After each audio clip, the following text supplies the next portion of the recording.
The assassin.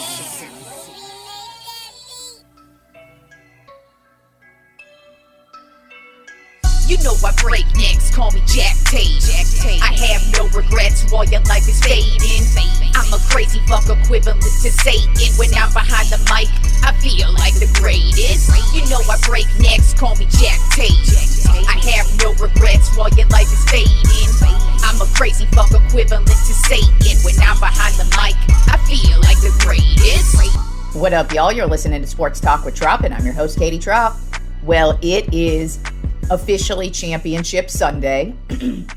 We have us, who would have thought our AFC Championship game was going to be the New England Patriots at the Denver Broncos, and our NFC Championship was going to be the Los Angeles Rams at the Seattle Seahawks. I don't think a lot of us had any four of those teams up there towards our end of the season predictions, especially teams like New England and Seattle. I don't think New England and Seattle were on anybody's radar this year. Denver, maybe. The Rams, yes, just because, the Rams, they've got Stafford. Real talk, you got Stafford, you're good to go. But for the most part, I don't think any of us had this as our Championship Sunday matchup. So let's get right into it, beginning with the AFC Championship game. The New England Patriots at the Denver Broncos. Right now, the Patriots are a 5-point favorite. Now, of course, that is because starting quarterback Bo Nix will not be playing in this game. Since he broke his ankle in the last game, he is not going to be in this game. And if they go into the Super Bowl, he will not be playing in the Super Bowl either. So it does look like that he'll be good to go for the beginning of next year. But that means we're going to have a backup quarterback playing for the Denver Broncos, and that is Jarrett Stidham. He has, he's just been a backup for his entire career, so that's pretty much what he's going to be doing. But I will say, the thing about the Denver Broncos is they have an excellent defense, and they are a very well-coached team by Sean Payton. And the thing about the Patriots, not a very good offense. And that's really, last week they put up a lot of points, but I just don't think they're that good of an offense. And they're defensively, they're excellent, but there's just something about them where I just have not believed in them. I still don't believe in them. And even though the Broncos are coming into this one with a backup quarterback, that really doesn't matter to me. I think this is going to be a huge defensive battle. I think both defenses are going to put it on both of the offenses. And I think it's going to actually be a struggle for either team to really score, especially touchdowns. I kind of feel like this is going to be a field goal-led type of game where both teams are just going to really be kicking for field goals, and that's about it. But with that being said, I'm actually leaning towards Denver in this one. I know a lot of people are counting them out because of the backup quarterback situation. And yeah, that is a big deal. But at the end of the day, this Denver Broncos defense has been carrying them all season. Yeah, Bo Nix, good quarterback. He's not the best quarterback in the league, though. It's not like he's playing MVP caliber quarterback play. And I had my questions with Bo Nix at quarterback. Now, of course, ideally, you don't want to come in to this game with your backup quarterback, but that's the name of the game. And lucky for the Broncos, they knew off of the bat. Right after they won their game, they knew Bo Nix was not going to be playing in this game. So Jarrett Stidham has been preparing all week. So if they prepare him right, they're going to win this game because, like I said, New England's offense, not very good. Denver's offense, not very good, but both very good defenses. So don't be shocked if either defense maybe scores a touchdown. I really won't be shocked if we see some turnovers here from either defense. And but I do think Denver's going to get the win in this one. I think Jarrett Stidham's going to step up. I don't think it's going to be reliant on him. I think this game is going to be all defense, both ways. But on the offensive side of the ball, I kind of feel like Denver is just going to rely on the ground attack, which, they don't have the greatest ground attack in the league, but they also don't have the worst. I just think they have enough to get the job done. And I've got the Denver Broncos winning 20-16 in this matchup. Then we have the NFC Championship game. The Los Angeles Rams versus the Seattle Seahawks. The Seahawks are a 2.5-point favorite. Of course, they split their two matchups this season. Very, very close matchups. So I'm expecting this to be a fun game. Seattle. This is an extremely complete team. Defensively, they are tops in the league. They are so good. They cause turnovers. They get at the quarterback. They are just a really, really damn good defense. Then you turn to the offensive side of the ball. They have their moments, bad and good. But for the most part, they've got a good, solid ground attack. They've got one of the best wide receivers in the league with JSN. And Sam Darnold, he's good enough to get stuff going. You know, he's not the greatest quarterback in the league, but he is most certainly not the worst. But you look at their special teams, and Rashid Shaheed has turned out to be probably one of the best trade deadline moves you will ever hear about in the history of the National Football League, simply because this guy, not only did he have a run back for a touchdown last week, but he has had so many good plays to set up this offense with run backs. It's just nuts. And so if I'm the Rams, who have a terrible special teams, they better have their head on a swivel when it comes to Rashid Shaheed. That's all I'm saying. But other than that, you know, I mean, this is going to be a battle. Because you look at the Rams are no slouch team. We got Matthew Stafford here, who is one of the top quarterbacks in the league. He is not turning the ball over a lot. And he's just had a fantastic MVP caliber year. Then you've got his weapons, Puka Nacua having a fantastic year. You've got Devontae Adams having a fantastic year. You've got Kyron Williams having a fantastic year. And you've got Blake Corum actually having a fantastic year. So he's got tons of weapons on the offensive side of the ball. The offensive line is actually blocking pretty well this year. And their defense is young and scrappy, and they get the job done. I mean, they made some huge plays last week, especially on a fourth down. It was a 4th and goal, and 4 back-to-back plays. This defense was able to hold it down, so do not overlook this Rams defense, Seattle. Now, here's the thing. I trust the Rams more in this situation. For one, when I made my playoff predictions at the beginning of the playoffs, my Super Bowl pick is the Denver Broncos versus the Los Angeles Rams. So both of my teams are here in the championship game, so I have to take them. That's just how I roll. So I am taking the Rams, but I definitely think this is going to be a crazy game. But I have a feeling this is what it's going to be. I think it's going to be close the first half. And then I think the Rams are going to start to pull away in the third and the fourth quarter. And really, I think they're going to make the big plays. I wouldn't be shocked if Sam Darnold kind of has a meh type of game. Just because, you know, the Rams have been his kryptonite. Last year, he played a terrible game against them when he played for the Vikings in the playoffs. He got his ass kicked. And then both games he's played against them this year, not very good games. One, he had 4 interceptions in. The other, he did have a couple of touchdowns, but he also had 2 turnovers as well. So it's, what are you going to get from Sam Darnold in this one? And I just, like I said, I trust the Rams more in this one. I don't care that it's a road game. This is a division battle. Both teams know each other so well that it just doesn't really matter who even has the edge anywhere. And just to me, I trust the Rams more. I think they are the better team. And I picked them to win the Super Bowl. So, of course, I'm going with the Los Angeles Rams in this one. I'm going with the Rams 31-20. I just kind of feel like it's going to be a high-scoring game. I think we're going to see Matthew Stafford and Sam Darnold battling it out. But who do I trust more between the two of them? Matthew Stafford, of course. So, I'm going the Rams 31-20. So we'll see how this weekend ends up. We'll see who is playing for Super Bowl 60 on Monday's show, and I'm super excited about it. But either way, I feel like we're getting some really good games this weekend in the AFC and NFC Championship games. All right, let's move on to basketball and the week of basketball that we had here.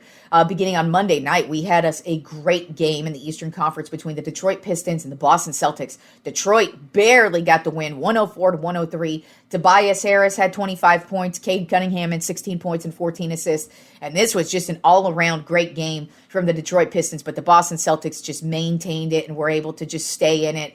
But they Brown just fell short on the game-winning shot on this one. So Detroit ended up walking away with the win, 104-103. Then also on Monday night, we had the Golden State Warriors. They got a big win over the Miami Heat, 135-112. Unfortunately, this is not about the win. This is about Jimmy Butler ended up tearing his ACL in this game, and he is done for the rest of the season. But the good news in this game, Steph Curry had 19 points and 11 assists, and Podziemski had 24 points. But they're definitely, I would not be shocked if we see the Golden State Warriors make some type of move at the trade deadline for somebody now that Butler is out, because that takes a huge, Butler wasn't their dude. Steph is still their dude.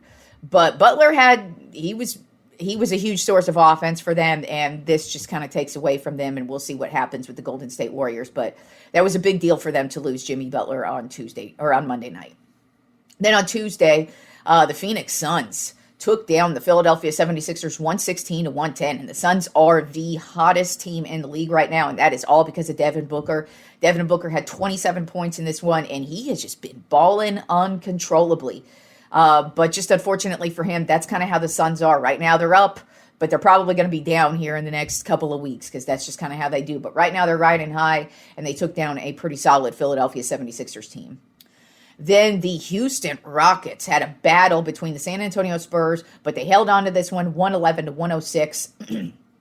At one point in this game, the Houston Rockets were down by 16 points, but they went off and they were able to hang on to it in the end. KD had 18 points, 7 assists. Şengün had 20 points, 13 rebounds, 9 assists. And Amen had 16 and 10 rebounds. So it was a big night from the big three on the Houston Rockets, and they got a big win over a big San Antonio Spurs team.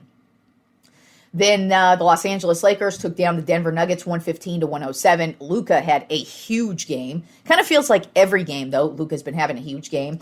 He had 38 points, 13 rebounds, 10 assists. LeBron had 19 points, 9 rebounds, and 8 assists. And Marcus Smart had 15 points as well, in a dominating win by the Lakers that they definitely needed over a good Denver Nuggets team. Even though they did not have Jokic, this Nuggets team is playing some excellent basketball, and so that was a huge win for the Lakers. Then on Wednesday, the New York Knicks got their biggest margin of victory in their entire history of the New York Knicks. They took down the Brooklyn Nets 120-66. Yeah, the Brooklyn Nets were only able to muster up 66 points against not a very good Knicks team, because the New York Knicks are not riding high right now. As a matter of fact, they're riding low. They're playing terribly, but they needed this 54-point win. And like I said, it is their most lopsided victory in the history of the Knicks franchise.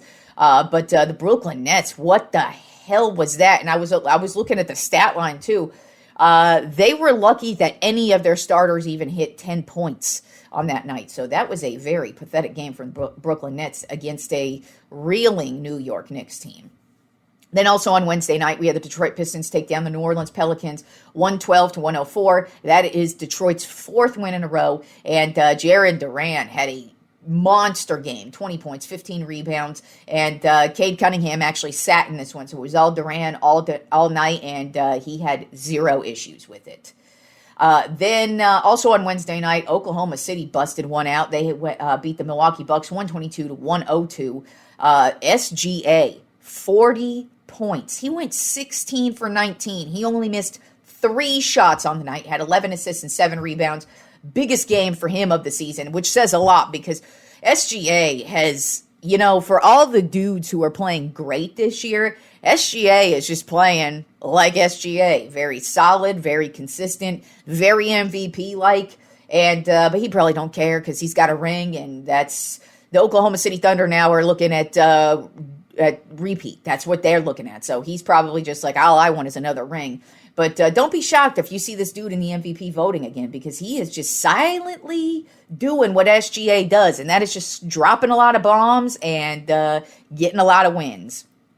Then on Thursday night, the Philadelphia 76ers took the Houston Rockets to overtime and got the win 128-122. Tyrese Maxey, he has been having a phenomenal year. He dropped 36 points and 10 assists. And Joel Embiid, haven't really discussed Embiid in about 2 years now, because he's been injured for the most part, but he had himself a triple-double last night. He went 32 points, 15 rebounds, and 10 assists on a huge win from the Philadelphia 76ers. It was a back and forth, too. I mean, Maxey had 36 points, but guess what? Kevin Durant also had 36 points as well. It was just back and forth between the two of them. And it was really just the 76ers were able to walk away with the win in that one. Then the Denver Nuggets got a win over the Washington Wizards, 107-97. Watson had his biggest game of his career. He had 35 points and 8 rebounds. And Jamal Murray also dropped 24 points in this one. And then the stupid-ass Los Angeles Clippers took down my Lakers, 112-104 last night. Kawhi Leonard had 24 points. James Harden had 18 points, 10 assists, and 7 rebounds. And Zubac had 18 points and 19 rebounds. And a really mostly very suffocating win by the Clippers, which is just weird because they're not that good. Yeah, they're playing pretty decent right now, but come on, they're still the Clippers. But the Lakers, they do not look good without Austin Reeves. We really need Reeves back. But, yeah, losing to the Clippers, just don't like seeing that, but that's just how it goes when you aren't playing that well. And it sucks because, like I keep saying about Luka is basically averaging a triple-double a night. It's crazy how great he's playing this season. He's playing at an MVP caliber level. It feels like every single night he's dropping 30-plus points, but the wins are not translating. All right, so let's move on to my Tropp 5 list this week. And since we have Jarrett Stidham coming in at backup quarterback this week, he's got himself a tall task. He is not actually the first guy to do this, though. There's actually a couple of backup quarterbacks who have actually won Super Bowls backing up dudes. And some of them, they came in during the Super Bowl. Some of them, they came in like the week before the Super Bowl. Some of them, they came in the middle of the season. But I decided this week we're going to do my Tropp 5 backup quarterbacks to win the Super Bowl because, you know, a lot of people are counting the Broncos completely out. And I look at that and I'm like, I know the quarterback is a big deal. But, you know, you remember last week, I was telling you, every quarterback except Sam Darnold turned the ball over last week. And Sam Darnold didn't have the greatest game ever. It's not like he blew anybody up. He didn't even have a touchdown. He barely had like 150 yards, I believe, passing. So it's not like he was the guy yesterday. It was just the defense and the ground attack were doing great. So I look at it and I go, yeah, Jarrett Stidham, huge task ahead of him. But lucky for him, he's got a great coach in Sean Payton. He's got a great defense behind him. I mean, this Denver defense is capable of scoring touchdowns. So Jarrett Stidham actually doesn't have to do a whole lot. And then on the offensive side of the ball, he's got a lot of weapons. He's got a lot of dudes to help him out. So, you know, I think it's doable. And it actually is doable. It's actually happened a few times, even more times than I'm about to say in this Tropp 5 list. So let's get right into it on the Tropp 5 backup quarterbacks to win the Super Bowl. Beginning at number 5, I have Earl Morrall. In 1970, for the Baltimore Colts, he was backing up Johnny Unitas. And Johnny Unitas was actually knocked out of Super Bowl 5 in the second quarter with a rib injury. And Morrall had to come in and play. And not only did Morrall come in and play, they came in and beat my Dallas Cowboys. It is actually technically one of the ugliest Super Bowls of all time just because it was one of those where it felt like nobody wanted to win. It was like a field goal fest. And just finally, the Colts were able to get a field goal, to get the game-winning field goal, and get the win. But it was a very, very ugly Super Bowl. But guess what? Earl Morrall actually did this a couple other times as well. In Super Bowl III, he still played for the Baltimore Colts and backed up Unitas, and he had to come into Super Bowl III, but they did lose that one to the New York Jets. And then he also did it for, I think it was the Redskins. I should have written it down. I didn't write it down, but he did do it for another team. And I feel like it was the Redskins. I could be wrong, though. But he's done it before where he has gone in as the backup quarterback in another Super Bowl situation and went in and they won as well. So, Earl Morrall, he's actually, if you don't know, Earl Morrall is actually a very solid quarterback for many, many years. He was actually the dude before Johnny Unitas for the most part, and he just was a very solid quarterback.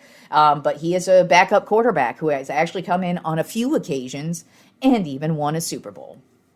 Then at number 4, I'm a Tropp 5 backup quarterbacks to win the Super Bowl. Jim Plunkett. In 1980, he was with the Oakland Raiders, and their quarterback, Mark Wilson, he got hurt in Week 5. Now, when they signed Jim Plunkett, this was kind of like the end of Jim Plunkett's career.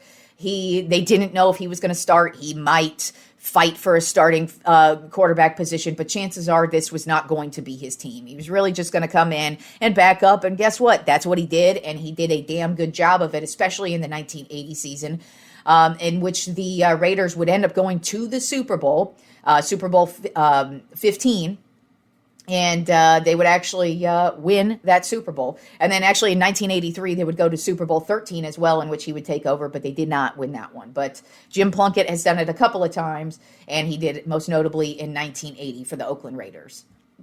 Then at number 3 on my top 5 backup quarterbacks to win the Super Bowl, this is probably one of the most famous ones, Jeff Hostetler. In 1990, he took over for Phil Simms of the New York Giants.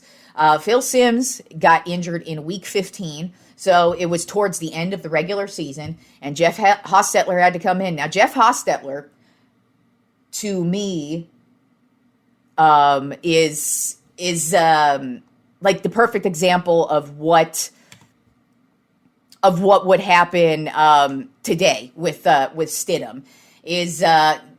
Is that like he's taken over for a really solid team. I mean, this New York Giants defense was one of the best of all time. They had Lawrence Taylor on this team. So he was taking over a solid offense backed up by a solid defense. And so Jeff Hostetler came in. He came in Week 15, and they would ultimately go on to Super Bowl 25 and ultimately go on to win Super Bowl 25.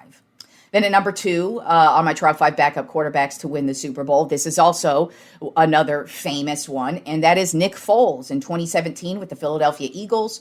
And Carson Wentz went down in Week 14. He tore his ACL, and Nick Foles also once again came in with a whole bunch of weapons, a great defense, and they would go on to beat the New England Patriots in Super Bowl 52.